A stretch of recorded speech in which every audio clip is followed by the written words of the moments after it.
자, 오늘은 이제 요한복음 강해로는 48번째 시간입니다. 제자들의 발을 씻기신 예수님, 그런 주제로 말씀을 전하겠습니다. 제자들의 발을 씻기신 예수님. 자, 오늘 본문은 예수님께서 이제 십자가의 죽음을 하루 앞둔 사건입니다. 하루 앞두고 제자들의 발을 씻겨주신 이야기입니다. 자, 십자가 사건, 십자가에서 예수님이 죽으시기 이제 바로 전날 저녁을 제자들과 함께 하셨죠. 유월절 식사를 하셨습니다. 거기서 성찬식이 유래했습니다. 그래서 이제 유월절 식사를 다 하셨어요. 성찬식을 이제 하시고 그 다음에 그걸로 이제 끝나서 집에 간 게 아니라 식사를 치운 다음에 예수님께서 제자들의 발을 씻겨 주셨습니다. 발을. 오늘 이제 본문을 보면은 예수님이 발 씻겨 주시는 장면이 크게 두 부분으로 나뉘어져 있는데 4절부터 11절까지가 한 부분이고 또 12절부터 20절까지가 한 부분입니다. 4절부터 11절까지는 예수님께서 발을 씻기실 때 베드로와 나누었던 대화를 중심으로 돼 있어요. 베드로가 막 이제 못 씻는다 그러고 예수님이 네가 발을 안 씻으면은 나와 상관이 없다 그러시고 이런 대화 중심으로 돼 있습니다. 4절부터 11절까지. 12절부터 20절까지는 예수님이 발을 씻기신 후에 제자들에게 이제 그 의미를 실천하시는 내용으로 되어 있습니다. 두 부분으로 되어 있어요. 그래서 오늘 이 말씀을 통해서 두 가지에 집중해서 말씀을 전하려고 해요. 오늘 이 발 씻기는 이 말씀이 두 가지 의미가 있습니다. 하나는 구원론적인 의미가 있습니다. 구원론적인 의미. 발을 씻겨주셨는데 그게 어떻게 구원과 연관이 있을까? 우리가 한번 이거 생각해 봐야 되고, 두 번째는 제자도의 모범을 보여주신 이야기입니다. 제자다라고 하는 것은 예수님의 제자들은 어떻게 살아야 되는지 그 삶의 모범을 보여주신 거니까 모델이 되어주신 거예요.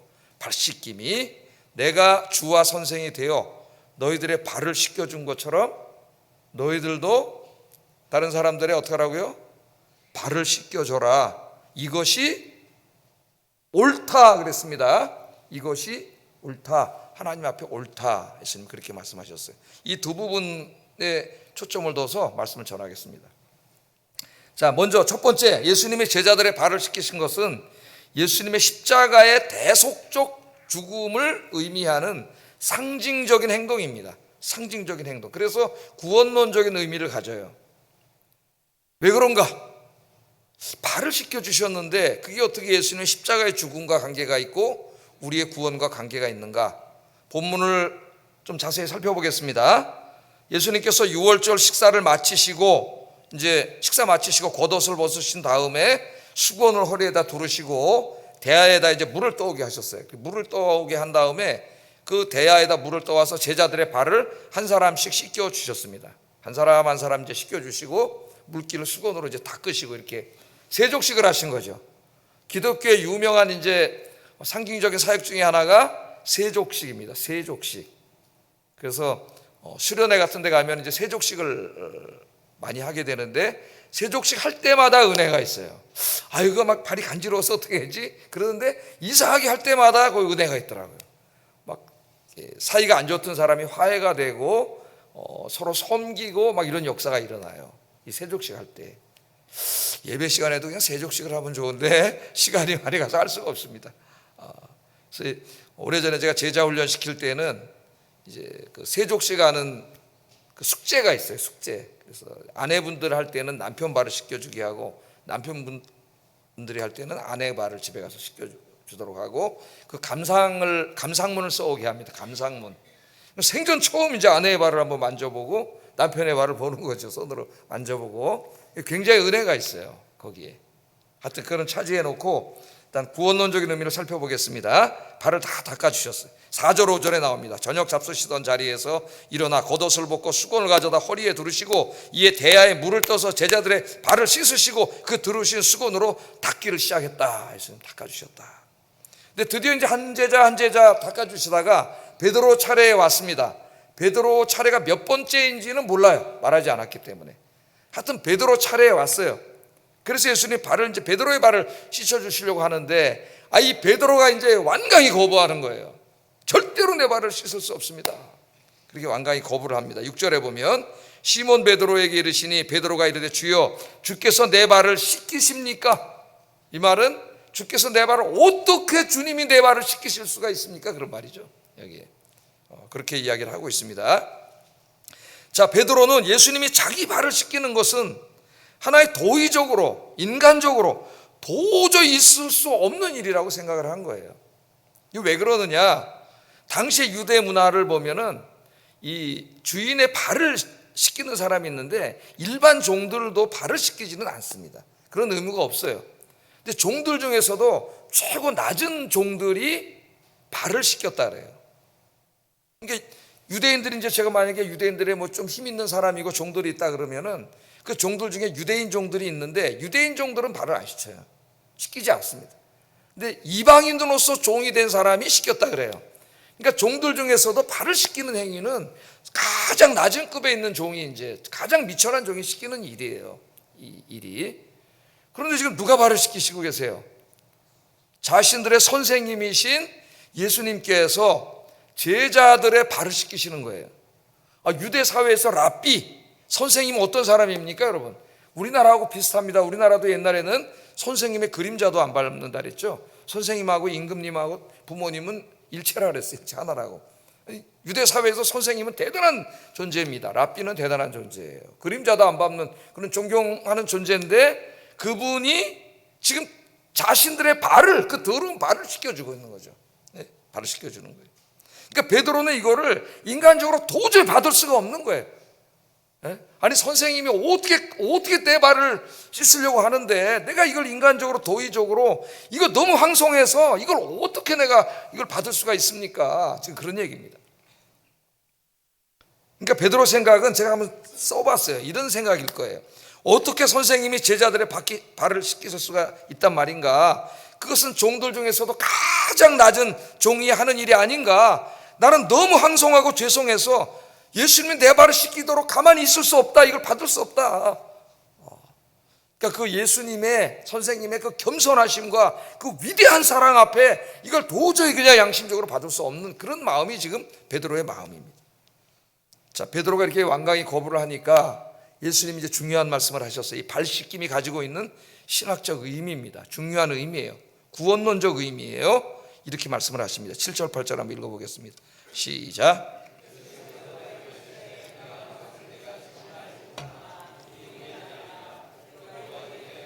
절대로 씻기지 못하시니이다. 예수께서 대답하시되 내가 너를 씻어주지 아니하면 네가 나와 상관이 없느니라. 이런 말씀을 하셨어요. 두 가지 말씀 속에 중요한 의미가 있습니다. 첫째는 이 행위를 지금은 네가 알지 못하지만은 나중에는 알게 될 거다. 그렇게 말을 했어요. 발 씻는 행위를 네가 지금은 알지 못하지만 나중에는 안다. 그러니까 발 씻는 것이 유대인들 사회에서 일반적으로 종이 주인의 발을 씻는 그런 의미가 아니라는 걸 알 수가 있어요. 왜냐하면 베드로 보고 네가 지금 모른다 그랬으니까. 종들이 주인 발 씻어주는 그거를 모르는 사람이 어디 있습니까? 다 알지. 그러니까 이게 다른 의미라는 거죠. 여기에 다른 의미가 있다는 거예요. 그러니까 유대인들이 일반적으로 발을 씻어주는 그런 게 아니다. 이게 지금 네가 이걸 지금 의미를 지금은 잘 모르는데 나중에 이 발 씻음의 의미가 뭔지를 알게 될 거다. 그러니까 이것이 지금 어떤 여기에 상징적인 의미가 있다는 것을 예수님이 말씀을 합니다. 두 번째 하신 말씀이 중요한 말씀이에요. 이게 내가 너를 씻기지 않으면, 내가 내 발을 씻지 않으면 너는 나와 상관이 없다. 상관이 없다 그렇게 말을 해요. 너는 나와 상관이 없다. 자, 여기 상관이 없다. 그 상관에다 줄 쳐보세요. 상관 8절에 예수께서 대답하시되 내가 너를 씻어주지 아니하면 네가 나와 상관이 없다. 그렇게 얘기합니다. 이 상관이 없다는 말을 직역하면은 나와 함께할 분깃이 없다는 말이에요. 분깃이 없다. 여기 상관이라고 그러면 상관이 없어, 나랑 관계없어, 이 정도 말이 아니에요. 이 말이. 이 상관이라는 말은 헬라어로 이제 메로스라고 하는 말인데, 메로스. 이게 분깃, 목 그런 뜻입니다. 나의 분깃, 나의 몫이라는 뜻이에요. 그러니까 우리말 성경에는 번역을 하면서 이 메로스가 가지고 있는 이 분깃이라는 의미가 거의 죽었어요. 그냥 나랑 상관없어. 그냥 그 정도 의미로 들려요. 그런 뜻이 절대로 아닙니다. 엄청난 의미가 있어요. 이 분깃이라는 말은 언제 쓰는 말입니까? 구약 성경에 나오죠. 구약 성경의 중요한 개념이에요. 하나님이 이스라엘 백성들을 애굽에서 구원해 주신 다음에 그들을 어떻게 했어요? 광야를 통해서 가나안 땅, 축복의 땅으로 인도해 주셨죠. 그래서 가나안 땅을 점령한 다음에는 어떻게 했습니까? 이스라엘의 모든 가족들, 사람들에게 그 땅을 나누어 주셨죠. 그래서 그 땅을 나누어 주시잖아요. 그래서 하나님이 나누어 주신 땅, 자기 땅이잖아요. 자기 목, 그것을 분깃이라 그래요. 분깃, 메로스라 합니다. 메로스. 그러니까 유대인들에게 이 메로스 분깃은 하나님께서 이 팔레스틴, 지금의 저 팔레스틴 그 약속의 땅에 자기들에게 주신 몫이에요. 목. 그러니까 이거 문자적으로 번역하면은 그 몫이 너에게는 주어지지 않는다는 얘기. 없다. 내가 네 발을 씻지 않으면 너는 그 몫을 받을 수 없다, 그런 말입니다. 자, 그런데 예수님 시대에는 이미 이스라엘이 망한 지 몇 년 됐어요. 500년도 더 지났습니다. 나라가 없어요. 땅은 다 이미 로마가 장악하고 있습니다. 분깃 다 없어졌어요. 그래서 이제 신약 시대에 오면 이 신약 성경 안에서는 이 하나님이 주시는 그 분깃이 그런 이제 지형적인, 지리학적인 의미를 벗어납니다.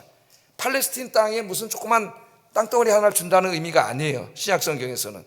그 이스라엘은 하나님 나라에 대한 상징이고, 하나님 나라에서 하나님께서 분깃을 주신다는 의미가 돼요. 이런 영적인 의미를 갖습니다. 우리가 흔히 하는 말로 하면은 천국에 가서 하나님이 천국에서 살 분깃, 그 땅, 분깃을 주신다는 거예요. 그런데 지금 예수님이 뭐라 그러세요? 내가 네 발을 씻기지 않으면 너는 천국에서 받을 분깃이 없다, 그 말이에요. 그건 무슨 말입니까? 다시 말하면 넌 구원받지 못한다, 그 말하고 똑같은 거예요. 너 천국이 없다, 천국에 들어가지 못한다, 그 말하고 똑같은 말이 되는 거죠. 자, 이게 발 씻김이 그게 어떻게 이렇게 연결이 되지? 우리가 그렇게 생각할 수가 있습니다. 그래서 이 발 씻김은 단순히 발을 씻기는 게 아니라 뭔가 이게 상징하고 있는 게 있구나, 그걸 알 수가 있는데, 그 상징이 뭐냐? 바로 예수님의 십자가의 죽으심이에요. 십자가의 죽으심, 대속적 죽으심이잖아요. 예? 우리 같은 죄인들의 죄를 다 짊어지시고 우리가 죽어야 되는데 예수님이 대신 형벌을 받으심, 대속적 죽음, 그렇게 하심으로 우리를 구원해 주심, 죄를 사하시고 구원해 주심, 그것을 상징하는 거예요. 그러니까 이제 발 씻기는 일, 다음 날 예수님이 십자가에서 죽으시는데, 오늘 말씀해 보면 이제 그 의미를 미리 상징적으로 보여준 겁니다. 미리 예수님께서. 자, 그러면 우리가 생각해 볼 수가 있습니다. 발 씻음, 왜 예수님이 십자가의 그 대속적 죽음을 아주 극적으로 설명해 주기 위해서 발 씻는 행동을 택하셨느냐, 발 씻는 행동을, 그걸 한번 좀 생각해 볼 수가 있겠죠. 그래서 조금 아까도 제가 발 씻음의 의미를 말씀드렸는데, 쉽게 설명하기 위해서 그림을 제가 한번 그려봤어요. 제가 그린 겁니다. 제가 이걸 어떻게 좀 잘 한눈에 쏙 들어오게 설명을 할까, 그래서 이렇게 제가 그려왔어요. 자, 예수님이 지금 어떻게 했어요? 선생님, 제자들의 선생님으로서 발을 씻고 있잖아요. 근데 베드로가 이걸 도저히 받을 수 없는 사랑이에요. 어떻게 이 종 중에도 가장 낮은 종이나 하는 그런 일을 선생님이 우리의 이 발을 씻겨 주실 수가 있는가? 근데 안 된다는 거 아닙니까? 안 된다. 이게 절대로 씻을 수 없습니다. 지금 그렇게 얘기하는 거죠. 이 너무나 이거 황망하고, 이건 인간적으로 도의적으로 도저히 이건 있을 수 없는 일입니다. 예수님이 이 베드로가 그렇게 말하는 거예요. 자, 그런데 이 선생님이 누구세요? 이제 내일이면 십자가에서 죽으십니다. 근데 그분이 누구세요? 바로 하나님이세요. 하나님. 그러니까 이건 뭘 말하는 거예요? 이제 이 예수님께서는 하나님으로서 단지 그 발 씻어주는 정도가 아니라, 하나님이신 예수님이 우리의 죄를 씻어주기 위해서, 이제 발 씻는 정도가 아니에요. 우리의 죄를 씻어서 깨끗하게 해주시기 위해서 예수님께서 자기의 생명을 줌이죠. 줌으로 나타나는 사랑이 십자가의 사랑이다. 십자가의 사랑.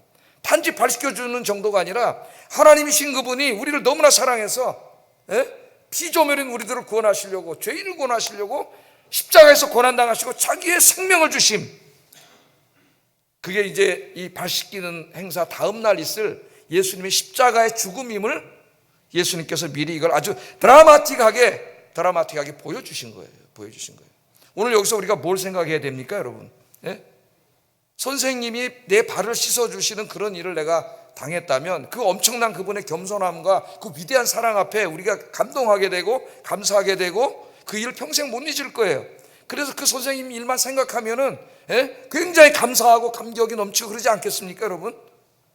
발 씻기는 행사 하나만으로도. 그런데 십자가는 어떤 일이에요? 지금 창조주인 하나님께서 피조물, 그것도 죄인 되고 하나님을 거역한 그들을 너무 사랑하셔서 그들을 구원하시기 위해서 그 하나님이 인간이 되셔서 오셔서 십자가에서 우리가 받을 고난 대신 다 받으시고 자기의 생명을 주셨다는 거죠. 엄청난 사랑인 거죠. 하나님의 엄청난 사랑. 그런데 우리는 때로 이 사랑이 너무나 당연한 것으로 받아들이고 그 감동과 감격이 너무 냉랭해진 채로 산다는 거예요. 그것이 안타까운 것입니다, 여러분. 우리가 받은 십자가의 사랑이 어떤 사랑인가? 그냥 하나님의 사랑이 너무 익숙해져 있는 거예요. 그러니까 아무 감사도 없고 감동도 없어요. 선생님이 발을 씻겨줬다면 평생 못 잊을 감사와 감격 속에 살아가야 될 인간인데 그것과는 비교할 수 없는 하나님께서 죄인을 위해서 자기의 생명을 주시면서 우리를 구원해 주셨는데 그거는 쉽게 잊어먹는다는 거예요. 쉽게. 그래서 그 감사를 다 잊어먹고 그 엄청나고 위대한 그 겸손과 그 사랑을 다 잊어먹고 조금만 힘든 일이 있으면 불평하고 원망하고 그러고 살아가는 거예요, 인간이. 그럼 얼마나 안타까운 일입니까, 여러분? 오늘 이 발씻김과 예수님의 십자가 사건을 예수님이 두 개를 연결시키면서 우리가 십자가를 통해 구원받은 이 하나님의 사랑이 얼마나 위대한 사랑인가, 우리가 얼마나 큰 사랑을 받았는가, 이것을 깨닫게 하시고 이 사랑을 잊지 말라는 거예요. 평생 감사와 감격이 넘치는 여러분들 되시기를 주의 이름으로 축복합니다. 기도하셔야 돼요. 그러면 감사하겠죠. 십자가만 바라보면 감사하겠죠. 감격이 넘치겠죠. 하나님이신 저분이 나를 위해서 생명을 주시고 모든 걸 주셨구나. 그래서 내가 구원받았구나 하는 이 감사합니다. 이 감격, 바로 그 베드로의 마음, 선생님이 어떻게 내 발을 씻기십니까 하는 그 마음이 우리에게 회복되기를 주의 이름으로 축복합니다. 자, 베드로가 처음에는 발 씻겨주심을 완강히 거절을 했어요. 그런데 예수님이 이제 그럼 너 나랑 상관이 없어, 너는 천국에서 받을 분깃이 없어. 그랬더니 베드로가 이렇게 말합니다. 9절에 시몬 베드로가 이르되 주여 내 발뿐 아니라 손과 머리도 씻어주세요. 온몸을 다 목욕시켜주세요. 그렇게 얘기를 한 거예요. 그랬더니 예수님께서 베드로에게 말씀하시기를 10절 한번 읽어보겠습니다. 시작.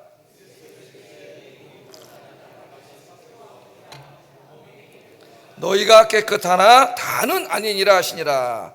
이제 발 씻김이라고 하는 그 매개체를 통해서 또 전혀 다른 얘기를 한 거예요. 베드로가 그럼 다 씻어주세요. 그랬더니 너희는 이미 씻음을 받은 자들이다. 다 목욕시켜준 사람이다. 하나님이. 그 말은 이제 예수 믿고 구원 받은 거죠. 온 몸이 죄인이었는데 우리가 예수님 믿을 때 이 대속적 죽음으로 인해서 하나님 깨끗하게 씻어주셨어요.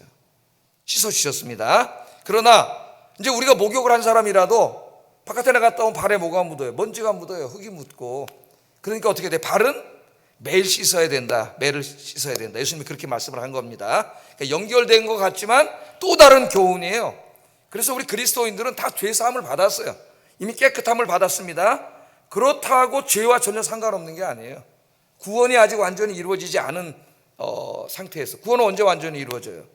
우리 예수님 재림하시는 날 우리가 부활해서 구원이 완전히 완성되게 됩니다. 물론 지금 이제 구원받은 사람들은 이 구원이 취소되지 않는다 그랬죠. 우리 예정론을 믿는다 그랬어요.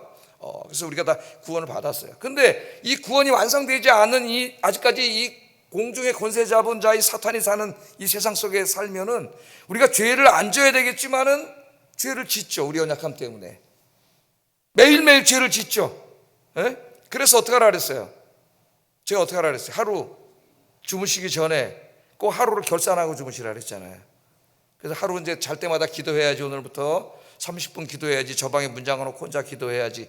좋은데 그렇게 결심을 하면은 가족들과 함께 살다가 하루도 지키기 어려워요. 그러니까 여러분 어떻게 하라 그랬어요? 실천할 수 있는 계획을 세워야 돼. 그렇죠. 자기 전에 입을 딱 쓰고 기도하고 주무세요. 한 5분 하시든 10분 하시든지 오늘 하루 살아왔던 거 딱 입을 쓰고 혼자 이렇게 기도하시면서 오늘도 누구를 미워했습니다. 오늘 화를 한번 냈습니다. 오늘 내가 조금 거짓말을 했습니다. 하나님 앞에 다 회개하고 그리고 주무실 때 하나님 이제 잡니다. 사랑하는 자에게 잠을 주신다고 했으니 편안하게 자게 하여 주시옵소서. 그러면 잠이 잘 올 거예요 아마. 그래서 주무세요. 그래서 아침에 눈을 떴을 때 항상 깨끗한 모습으로 하루를 시작할 수 있기를 주의 이름으로 축복합니다. 그런 말씀이에요. 자, 두 번째 이 말씀에 의미가 있습니다. 두 번째 의미는 뭐라 그랬어요? 내가 너희들 주와 선생이 되어서 너희들의 발을 씻겨 주신 것처럼 이제 너희들도 다른 사람의 발을 씻겨 줘라. 이것이 옳다 그랬습니다. 하나님 앞에 옳다는 말이에요. 이것이 옳다. 너희들이 이렇게 하게 하기 위해서 내가 먼저 뭘 보였어요?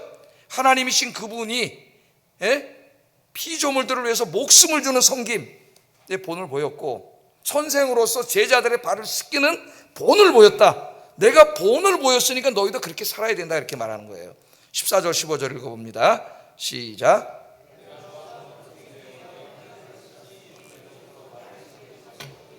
내가 너희에게 행한 것 같이 너희도 행하게 하려 하여 본을 보였노라, 이렇게 말합니다. 자, 그러니까 기독교인의 삶에 중요한 게 뭐냐면은 발을 씻겨주는 거예요. 발을 씻김. 우리 그리스도인들이 이제 발을 씻겨줘야 됩니다. 그 집에 가서 어떻게 하겠어요? 여보, 양말 벗어, 발 씻겨줄게. 그래가지고 발을 씻어줘도 되지만은 그런 의미는 아니겠죠. 그럼 뭐 회사에 가서도 과장님 발 벗어, 양말 벗으세요, 발 씻겨줄 테니까 세수대에 물 떠와가지고 막 씻겨주고, 그런 의미는 아니겠죠. 근데 예수님 분명히 발을 씻겨라 그랬어요. 발을 씻겨줘. 다른 사람의 발을 씻기는 게 옳다. 그 의미는 낮은 자세로 다른 사람들을 섬기고 사랑하라는 말이에요. 그러니까 그리스도인들이 지위가 다 낮아져야 된다, 그런 말이 아닙니다. 그리스도인들도 높은 지위에 올라갈 수도 있고 그렇죠. 지위가 낮아지라는 말이 아니라 자세를 말하는 거예요. 자세. 어떤 지위에 있든지 간에 자세를 낮춰야 된다는 거예요. 낮은 자세로 섬기고 사랑해라, 이 말이겠죠. 이 말씀이. 여러분, 우리가 살고 있는 사회를 한번 보세요. 우리가 살고 있는 이 세상의 정신은 자기를 높이고 자기를 주장하고 자기의 권리를 요구하고 자기의 이익을 취하는 것입니다. 그게 현대인의 정신이에요. 그렇지 못하면 저 사람 바보 아니야? 사람들이 그렇게 말을 해요. 저 훌륭한 사람이다가 아니라 바보같이 사네, 그런 얘기를 해요. 현대 사회의 가장 뚜렷한 특징 중에 하나가 개인주의입니다. 그죠? 뭐 이제는 서구만 개인주의가 아니라 우리나라도 이제 굉장히 개인주의화 됐어요. 그래서 이 개인주의가 이 인류가 하나의 공동 운명을 가진 공동체라고 하는 것을 자꾸 깨뜨려. 자, 개인의 권리만 주장해요. 그래서 이것을 안타깝게 여기고 하버드 대학의 그 마이클 샌델이라고 하는 교수가 그 정의란 무엇인가를 쓴 거예요. 개인주의가 다 망친다. 결국 우리는 홀로 있는 게 아니라 공동체 안에 있다는 거죠. 그래서 그 공동체의 미덕을 지키는 게 굉장히 중요하다. 이 핵심적인 내용이에요.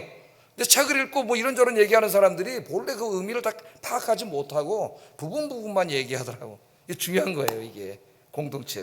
우리가 다 혼자가 아니잖아요. 내 가족 속에 내가 있고 또 아영교회 속에 내가 있고, 그죠? 기독교 안에 내가 있는 것이지, 대한민국 국민 안에 내가 있는 것이지, 나 혼자 나라도 필요 없고 가족도 필요 없고 그렇게는 인간이 살 수 없는 거거든요.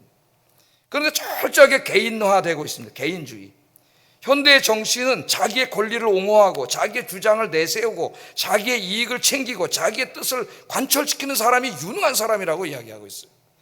우리가 지금 그런 사회에 살고 있습니다. 사회가 민주화되면서 자기의 권리를 주장하는 문화가 점점 더 우리 사회에도 뿌리를 내리고 있습니다. 신문과 방송은 온통 자기 권리를 주장하는 사람들의 이야기로 도배하고 있어요. 노동자들이 자기 권리를 주장하고, 공무원들이 자기 권리를 주장하고, 교사들이 자기 권리를 주장하고, 의사들도 자기 권리를 주장합니다. 심지어는 개인도 1인 시위를 하면서 자기의 권리를 주장을 합니다. 이런 것을 볼 때 현대인들은 뭔가 끊임없이 자기 권리를 주장해요. 자, 권리를 주장하는 것은 그 자체가 잘못된 것은 아닙니다. 불의한 일을 당할 수도 있고 잘못된 일을 당할 수도 있어요. 자기의 침해된 권리를 주장하는 것은 그 자체로 잘못된 것은 아니에요. 그러나 문제가 되는 것은 자기의 권리를 주장할 때 다른 사람의 권리를 생각하지 않는다는 거예요. 이게 문제가 되는 거예요. 타자의 권리는 생각하지 않는 거예요. 대기업 노동자들이 장시간 파업을 하면 하청업체인 중소기업 노동자들은 고통을 당합니다. 거의 그냥 아사 직전으로 갑니다. 버스와 지하철 노동자들이 파업을 하면 무고한 시민들이 피해를 당합니다. 선생님이 파업을 하면 아이들의 교육이 무너집니다. 의사들이 파업을 하면 환자들이 고통을 당합니다. 정치단체들, 시민단체들이 광장과 도로를 장악하고 확성기로 큰 소리로 시위를 하면 많은 시민들이 교통체증과 소음으로 고통을 당합니다. 또한 주말에 광장에 나와서 아이들과 함께 즐거운 시간을 보낼 모든 권리들을 다 박탈하는 거예요. 그 사람들은 자기의 권리를 주장하면서 핏대를 높이지만 자기들의 권리를 주장하는 그 행위가 수많은 다른 애먼 사람들의 권리를 박탈하고 괴롭게 하고 힘들게 한다는 건 전혀 생각하지 않습니다. 그런데도 사람들은 계속 파업을 합니다. 시위를 합니다. 나만 행복하면 다른 사람이야 피해를 보든 말든 괴롭든 고통을 당하든 상관없다는 태도를 계속 보이고 있어요. 모든 사람들이 끊임없이 자기의 주장과 자기 요구를 관철시키려는 태도를 가지고 있는 한 이 사회의 문제는 결코 해결되지 않습니다. 계속 대립과 갈등과 미움에 휩싸이게 돼요. 그게 지금 이 나라 아니에요. 여러분, 이 나라 극단으로 지금 가고 있고 어리석은 백성들이 편을 나누어서 정치 편향이 돼가지고 서로 다투고 있어요. 옳고 그름을 따지지 않고. 예? 거기 많은 그리스도인들도 그러고 있다는 게 너무 안타까운 거예요. 결국 요구와 불평만이 지배하는 사회는 파멸의 길을 걷게 됩니다. 가정도 마찬가지고 교회도 마찬가지고 이 사회도 마찬가지예요. 이 자기 권리를 주장하는 현대의 정신 대신 이와는 반대로 우리 기독교 정신은 자신의 부족함을 보게 합니다. 자신이 받고 있는 과분한 은혜에 감사하게 합니다. 자기를 내세우고 자기의 권리를 주장하고 끊임없이 요구하는 대신 다른 사람을 생각하고 그들의 고통과 권리에 먼저 귀 기울이게 합니다. 진정한 그리스도인은 자기 권리를 주장하고 다른 사람들 위해 군림하려고 하는 대신 자기를 부인하고 낮은 자세로 다른 사람들을 섬깁니다. 불평과 불만을 늘어놓는 대신 감사하며 살아요. 많은 사람들이 교회 다니면서도 현대 정신에 압도되어 있어요. 오염되어 있어요. 내가 그리스도인으로 어떻게 살아야 되는지, 어떤 생각을 가지고 있는지에 대해서 고민하지 않고 있다는 거예요. 오늘 예수님 말씀하시잖아요. 내가 주와 선생이 되어 너희의 발을 씻어준 것처럼 너희도 서로 발을 씻어줘라. 내가 선생으로서 받을 어떤 권리와 어떤 대단한 그런 것들을 주장하지 않고 겸손하게 낮아짐으로 너희의 발을 씻어준 것처럼 그리스도인들이 사회에 나가서 가정에서 교회에서 그렇게 해야 된다. 그게 옳다. 세상은 바보라 그래. 그러면 바보. 근데 하나님 앞에 그게 옳다고 우리 예수님 말씀합니다. 여러분의 믿음의 시험대가 뭐예요? 어떻게 살 거냐, 어떻게 살 거냐. 그게 믿음의 시험대예요, 여러분. 우리 인간의 사회가 구원받는 길은 자기 요구와 주장을 끊임없이 부추기는 현대 정신에서 해방되어서 사랑과 섬김의 기독교 정신으로 돌아가 다른 사람의 발을 씻어주는 길뿐입니다. 위대한 사상가들 책들을 다 읽어보면은, 제가 다 읽지는 않았습니다. 유명한 책들을 다 읽어보면은 결국 이 인류의 위기를 말하면서 결국 해결책이 뭔지 아세요? 그 위대한 학자들이 예수님의 가르침이에요. 발 씻겨주기예요. 우리 모두가 한 공동체의 운명 공동체임을 깨닫고 서로 양보하고 사랑하면서 살아야 된다는 거예요. 용서하고. 결국 인간의 문제의 답은 예수님이 다 말씀하셨어요. 예수님이. 그래서 오늘부터 실천해야 됩니다. 제가 좀 추상적인 이야기, 큰 이야기를 했어요. 원리적인 이야기를 했습니다. 매일 듣고 그냥 이쪽 귀로 흘려버리면 아무 의미가 없어요. 이 일은, 발 씻김은 하나님이 옳다고 하신 말씀. 이렇게 살아야 돼요, 기독교인은. 여러분의 삶의 모든 부분에서, 여러분이 있는 모든 곳에서 발 씻김의 삶을 살아야 된다. 모든 관계에서. 자, 그럼 먼저 한번 실천해 보겠습니다. 가정에서부터 실천을 하세요, 여러분. 예? 가정에서부터 구체적으로 이 사랑과 섬김을 실천하기 바랍니다. 부부간에 서로 사랑받으려고 하지 말고 오늘부터 사랑하려고 노력하세요. 그게 섬기는 거예요. 사랑하려고 노력하세요. 또 섬김을 받으려고 하지 말고 먼저 여러분들이 섬기세요. 남편이 먼저 아내를 섬기고 아내가 남편을 섬기세요. 가사, 육아 등 가정의 힘든 일들을 서로에게 미루려고 하지 말고 자신이 먼저 하려고 하세요. 자신이. 서로의 컨디션을 점검해주고 서로 배려하는 삶을 사세요. 험한 말, 비난하는 말 하지 말고 격려하고 위로하는 말을 해주세요. 서로. 제가 어젠가 그젠가 이렇게 얼핏 보니까 그 아나운서 부부인데 프리 아나운서, 그러니까 아나운서로 이제 퇴사하고 자유신분으로 이제 일하는 분들 있잖아요. 그 부부더라고요. 부부인데 그 아내도 일을 하고 이제 남편도 프리로 일을 하는데 그 아내가 하는 말이에요. 아내가 저는요 바깥에 나가서 일하는 게 너무 힘든데 지금도 아이를 하나 가지고 있더라고요. 딸이 하나 있고 또 아이를 하나 임신하고 있더라고요. 너무 힘든데 집에만 돌아오면 휴식이 되고 치유가 된대요. 집에만 들어오면은.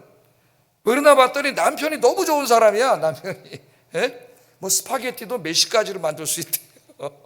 나는 한 가지도 못 만드는데 제가 그거 보고 좀 반성했습니다.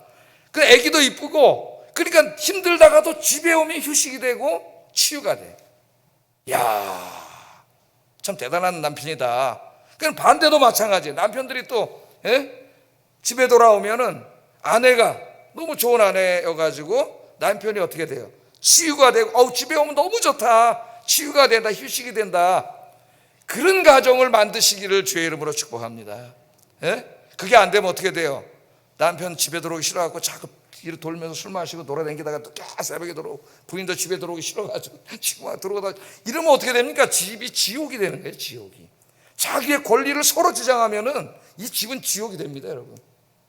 그러나 자기의 권리를 내려놓고 서로를 배려하고 서로 섬기면서 살면은 오늘부터 여러분의 집은 천국으로 바뀔 줄 믿습니다. 천국, 명절입니다. 가족들이 모입니다. 명절 때 가족들이 모이면 또 서로 음식 만들기, 뭐 설상 차리기, 설거지 해야 되기 등 복잡한 문제들이 생겨서 며느님이 또 몇 분 계시고 또 딸이 계시고 이러면은 그것 때문에 스트레스 받고 싸워요. 그래서 오늘부터는 이제 여러분 가시면은 그런 환경 속에 있으시면은 믿음 좋은 내가 섬기자 그러고 여러분들이 먼저 가서 설거지 하시기를 주의 이름으로 축복합니다. 야, 오늘도 주님의 뜻을 실천했다. 얼마나 행복해. 그건 다른 사람들이 미안하게 생각할 거예요. 이게 다 뭐 하는 거예요? 발을 씻겨주는 거예요. 작은 일부터 발을 씻겨주면 행복해진다니까. 당신 내 발 씻겨. 그러면 싸우는 거예요. 불행해지고. 사람들이 그걸 몰라. 그거를. 왜? 자기 권리만 매여 있으니까. 이거 내려놓으시기 바랍니다. 이거 사탄이 갖다 주는 거예요. 사탄이. 두 번째, 교회에서도 섬기세요. 교회 안에서 항상 밝은 얼굴로 따뜻한 미소로 다른 사람들을 대하세요. 교회 와서 인상 쓰지 마세요. 인상 쓰면은 그 사람 보는 사람도 너무 힘들고 교회가 어두워져. 근데 여러분 항상 웃으세요. 웃어. 할렐루야 해보세요. 할렐루야. 할렐루야 하면 얼굴이 웃어져요. 할렐루야 찡그리기 한번 해보세요. 안 됩니다 이게. 할렐루야 하면서 따뜻한 미소를 지어주면 힘든 사람들이 교회에 와서 어떻게 돼요? 안식을 누리고 치유가 돼. 난 저 권사님 만나서 인사만 받아도 마음이 너무 좋아. 그렇게 되기를 주의 이름으로 축복합니다. 그게 바로 씻어주는 거예요. 교회 오면은 또 이제 오랫동안 함께 신앙생활 한 사람들이 있어요. 그러면 뭐 신앙으로 어쩔 수가 없겠죠. 그런데 이 끼리끼리 문화가 생기면 안 돼요. 끼리끼리 문화에서 벗어나서 새 가족 혼자 있는 사람에게 먼저 찾아가서 인사하고 말동무도 되어주고 식사 동무도 되어주고 그렇게 하시기를 주의 이름으로 축복합니다. 뒷담화하지 말고 험담하는 말 하지 말고 칭찬하고 격려하고 위로하고 그런 게 다 발을 씻어주는 거야. 발을. 교회 오면은 청소, 의자 정리, 뭐 뒷정리, 쓰레기 떨어진 거, 물 흘러 있는 거 너무 많아요. 누가 하겠지 그렇게 하지 말고 여러분들이 먼저 닦고 줍고 정돈하기를 주의 이름으로 축복합니다. 누가 보지 않더라도 그게 섬기는 거예요. 누가 하겠지? 누가 합니까? 누가 저거 끄겠지? 에어컨 끄겠지? 다 아무도 없는데 펑펑펑 돌아가는데 전기세가 한 달에 여러분 300얼마씩 나와요. 여러분 한 주 내는 헌금이 다 전기세로 나가. 내가 주인의식을 가지고 그거 하나 끄고 깨끗하게 하고 이게 다 뭐 하는 거예요? 섬기는 거예요. 섬기는 거예요. 직장에서도 여러분 이제 연휴 끝나면 또 직장에 가시는데 직장은 이제 믿지 않는 사람들과 함께 있는 곳입니다. 이곳에 가서도 여러분이 먼저 섬기세요. 발을 씻기세요. 어떻게 발을 씻겨요? 오늘부터 좀 고민을 해보세요. 아이디어를 내보세요. 내가 회사에 가서 어떻게 이 예수님의 발 씻김의 정신을 실천할까? 자, 먼저 만나는 모든 사람들에게 어떻게? 하이. 미국 사람들은 하이. 모르는 사람 만나도 미국 사람들은 하이. 예? 인사하세요. 밝은 얼굴로 따뜻한 미소로 이렇게 인사를 하세요, 여러분들. 먼저. 그럼 사무실 분위기가 밝아질 거예요. 인사를 하세요. 또 힘든 동료들 있으면 도와주세요. 좋은 자료나 정보 있으면 혼자 갖지 말고 서로 공유하세요.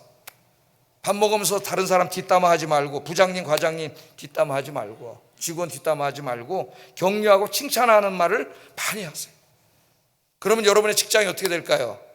천국이 됩니다. 천국이 되고 많은 사람들이 난 우리 회사만 오면은 저 과장님 때문에 나는 너무 마음이 치료가 돼, 위로가 돼. 그런 사람들이 기독교인이 돼야 된다. 기독교인이 그런 사람이 되라는, 그게 발시켜주는 거예요.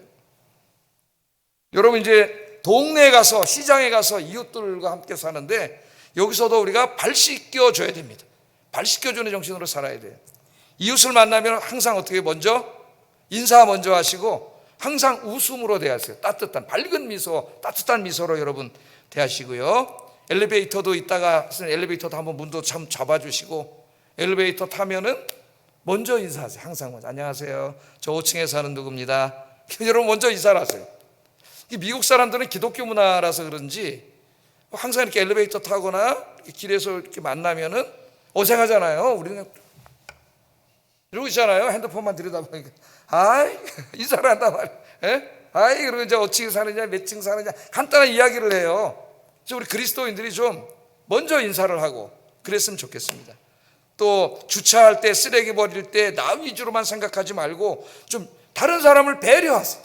특별히 주차할 때 공동체장을 쓰는데 어떤 사람 막 금을 밟아서 자기 멋대로 세우는 사람들이 많아. 한 2대 세워야 되는데 그 사람 때문에 1대밖에 못 세워. 얼마나 그 잘 못돼 먹은 사람이에요. 잘 세워야지. 내가 잘 세워야 다른 사람도 세울 수 있는 공간이 나오잖아요. 타고 내렸는데 금을 밟고 있어. 다시 세우세요, 우리 그리스도인들은. 다시 세워서 좌우로 딱 균형 잡히게 해가지고 다른 사람이 세울 수 있도록.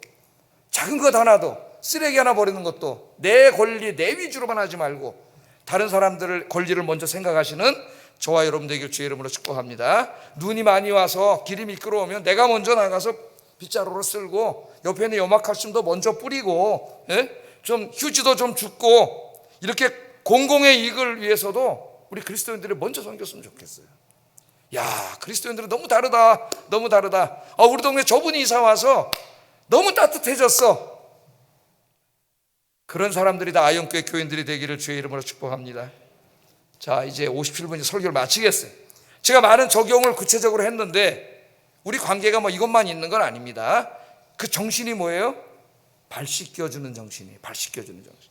자, 예수님이 하신 말씀 다시 한번 읽겠습니다. 14절 15절 시작.